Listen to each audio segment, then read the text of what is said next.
Yo les recomendaría que leyeran el artículo que publicó el día de hoy el senador Javier Corral, que es sumamente interesante. Se vinculen con las declaraciones de Diego Fernández de Ceballos y con la preocupación creciente en sectores del Partido Revolucionario Institucional respecto a profundizar una reforma donde la nación pierde el dominio sobre los hidrocarburos.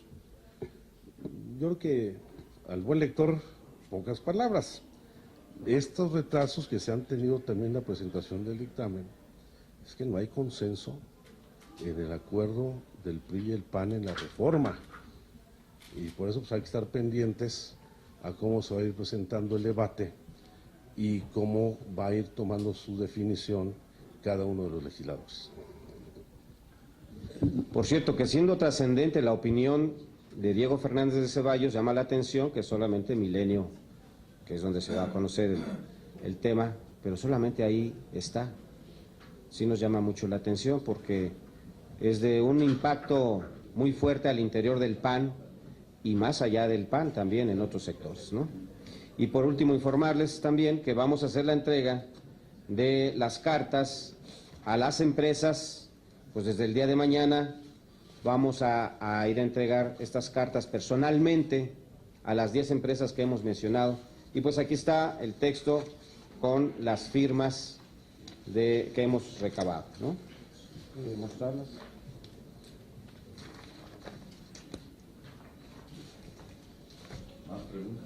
Una pregunta de Andrea Becerril, la última pregunta. Sí, yo quisiera pedirle al senador Encinas una precisión nada más sobre la estrategia que nos delineó hace un momento. ¿Está acordada con las demás fuerzas políticas, con los presidentes de las comisiones de energía y de puntos funcionales, esto de que el debate se lleve hasta el domingo? Eso hace usted. Y quisiera darles otra pregunta con todo el respeto que me merecen. Quisiera preguntarles si no estamos ante el riesgo de que al final de la discusión de la reforma energética pase lo mismo que anoche, en que la mitad de la bancada votó con el PRI y el PAN la reforma política, pese a que habían argumentado que salieron de la discusión por no estar de acuerdo con parte del contenido y porque además lo estaban usando como una moneda de cambio. ¿No habría ese riesgo de que al final por ahí encuentren que la reforma a lo mejor sí les convence a algunos de los integrantes de la bancada y la valen? Yo creo que ser tajantes en esto, independientemente en ocasiones en pleno ejercicio de nuestra libertad legislativa como representantes populares en el uso de nuestro voto, este es un asunto que está con una gran cohesión y unidad de nuestro partido. Aquí no hay ninguna duda ni ambigüedad, ni dentro de ese grupo parlamentario, ni en la Cámara de Diputados, ni en la Dirección Nacional, los estatales del partido. Este es un tema fundamental para nuestro partido, es uno de los temas fundacionales del PRD, la defensa no solamente del petróleo, sino de los bienes y el patrimonio de la nación para el bienestar y el desarrollo de los mexicanos. Ahí no hay ninguna ambigüedad.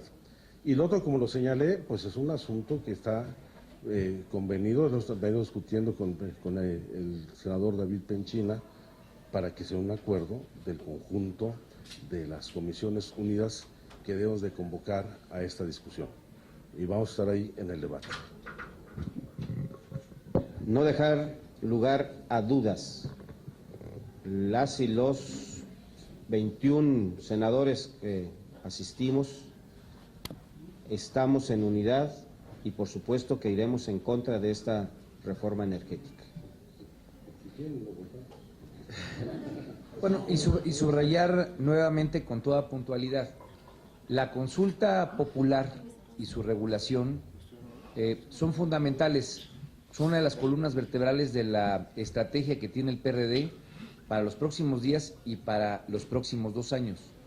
Para nosotros, tirar lo que ellos quisieran avanzar aquí significa tener todos los elementos que nos da la Constitución para poder combatir con los elementos, en este caso de democracia participativa, lo que ellos quisieran avanzar. De tal manera que el frente particular que tenemos en este momento en construcción y acordado es el tema de que la consulta popular plenamente le dé viabilidad, y fue parte de la última negociación, así lo subrayé en el tema de reforma política del día de ayer, le dé plenamente viabilidad a la posibilidad de que en el 2015 se pueda consultar también el tema energético. Y obviamente estamos los 21 senadores y senadoras totalmente en contra. Los 22, perdón, estamos los 22 senadores y senadoras y los 21 que seguramente estaremos presentes manifestaremos nuestro voto en contra. Noé Cruz, del Universal, les tiene una duda. De acuerdo con lo que están planteando acerca de la consulta pública, ¿hasta cuándo podría extenderse el periodo de inseguridad jurídica para las inversiones que pudieran llegar, si es que llegan? ¿Hasta qué periodo? Ustedes estaban hablando de 2015, pero probablemente sea más allá, pero quisiera saberlo, ¿hasta cuándo podría prolongarse ese proceso de inseguridad jurídica para las inversiones? Miren, nosotros insistíamos en que antes de la discusión de esto y su probable aprobación o no en el legislativo, se diera la consulta. Eso es lo más sano para todos, para las empresas y para todas y todos los mexicanos. Así tendríamos certezas plenas. Se ha negado a esta consulta previa y como lo vemos, pues van con todo para querer aprobarla, si es que logran la mayoría. Entonces no tendremos más que ir al 2015, ¿sí? O sea, puede haber voluntad política, pero no se dio en este caso. Si lo que establece la Constitución es que si hay una participación del 40% de los enlistados en la lista nominal, en esa consulta, entonces se hace vinculatoria para el legislativo y para el ejecutivo, o sea, se hace obligatoria. Y lo que digan las y los ciudadanos en el 2015, estamos obligados en el legislativo y en el ejecutivo a aceptarlo y proceder en consecuencia. Luego entonces, pues si no, como vemos que no se va a hacer antes del 2015, pues será en el 2015 cuando esto se diga. Sería todo, señores.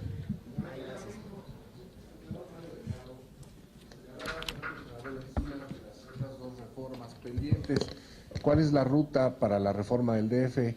¿Hay posibilidades de sacarla en estas próximas horas o todo se va a focalizar en la aprobación de la reforma o la discusión de la reforma energética? Si nos pudiera platicar un poquito de cómo está la negociación ahí, senador. Gracias. Sí, nada más de la pregunta anterior, nada más quisiera agregar algo. Bueno, la incertidumbre jurídica terminaría con el acto de la consulta popular y qué resultados tendría. Lo que sí está claro es una cosa, es que ayer se inició el procedimiento para esa consulta. Es decir, ayer se cumplió con lo que pide la Constitución para solicitar esa consulta, de tal manera que no es algo que se pueda evitar.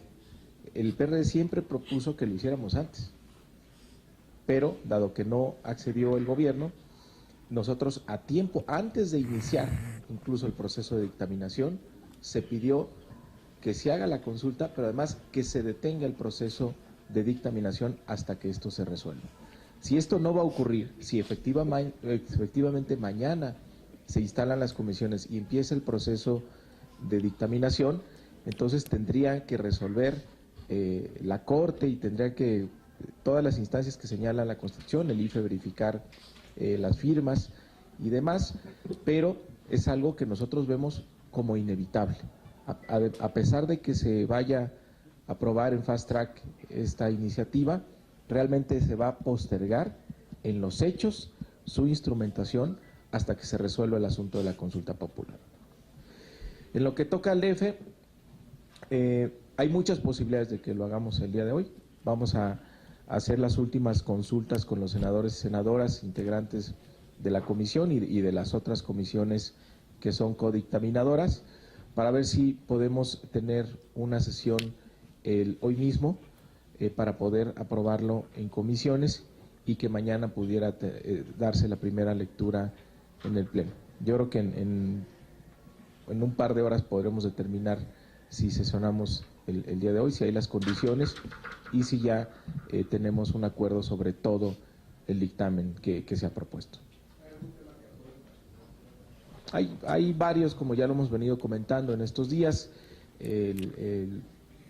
las atribuciones de los que van a ser las alcaldías, hasta dónde pueden participar los concejales o no, qué equilibrios se establecen en ese tercer nivel de gobierno que se establece, en la Asamblea Constituyente, en qué año debe ser, quiénes la deben de integrar, esquemas de participación ciudadana como la aprobación de la Constitución vía referéndum, pues son por cierto, dos temas a los que se ha opuesto el PRI, siendo consistente con el tema de la consulta popular, tampoco quieren referéndum en la Constitución de la Ciudad de México, y también otros detalles sobre el tema de capitalidad. Se pretende que haya una ley adicional de capitalidad que regule la relación entre la Ciudad de México y la Federación, lo cual pues otra vez podría conculcar derechos para la Ciudad de México. Nosotros creemos que capitalidad solo se debe referir a un tema estrictamente económico y del fondo de capitalidad, pero no para otras cosas. Y bueno, básicamente es donde están los diferentes.